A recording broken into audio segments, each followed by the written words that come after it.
Hello friends, എല്ലാവർക്കും സുഖമല്ലേ?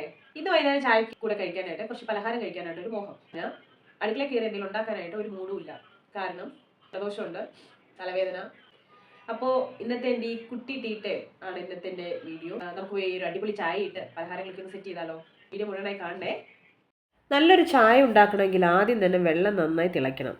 ആ തിളച്ച് വരുന്ന വെള്ളത്തിലേക്ക് ഓരോ സ്പൂൺ തേയിലപ്പൊടി ഇടുമ്പോൾ വെള്ളത്തിൻ്റെ നിറം മാറി വരുന്നതും കാണാൻ നല്ലൊരു പ്രത്യേക ഭംഗിയല്ലേ? പലരും പല രീതിയിലാണ് ചായ ഉണ്ടാക്കുന്നത് അല്ലേ? ഞാൻ ഉണ്ടാക്കുന്നത് ഇങ്ങനെയാണ്. വെള്ളം തിളപ്പിച്ച് അതിലേക്ക് തേയിലപ്പൊടിയും പിന്നെ പഞ്ചസാരയും ഇട്ട് ലാസ്റ്റ് പാലൊഴിച്ച് എടുക്കുകയാണ് പതിവ്. ഇവിടെ ഒരു ഇമ്പോർട്ടൻറ്റ് കാര്യം ഞാൻ മറന്നു പോയിട്ടുണ്ടേ. എൻ്റെ ചോദ്യം ഇതാണ്, ആരാണ് ഞാൻ? അതെ, ആരാണ് ഞാൻ? ഞാൻ പാലൊഴിക്കുന്ന വീഡിയോ എടുക്കാൻ മറന്നുപോയി, അതാണ് കാര്യം.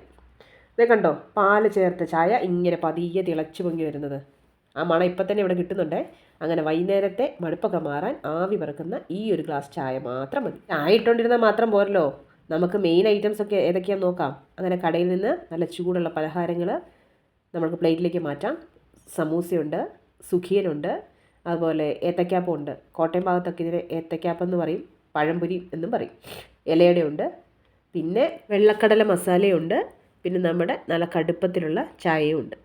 അപ്പോൾ ഇന്നത്തെ എൻ്റെ ഈ കുട്ടി ചായ കൂടി വിശേഷം നിങ്ങൾക്ക് ഇഷ്ടപ്പെട്ടു എന്ന് വിചാരിക്കുന്നു. തിരക്കുള്ള ദിവസങ്ങളിൽ ഇങ്ങനെ ഇടയ്ക്ക് സിമ്പിളായിട്ടൊന്ന് ആഘോഷിക്കുന്നത് നല്ലതല്ലേ? വീഡിയോ ഇഷ്ടപ്പെട്ടാൽ ലൈക്ക് ചെയ്യാനും ചാനൽ സബ്സ്ക്രൈബ് ചെയ്യാനും മറക്കരുത്.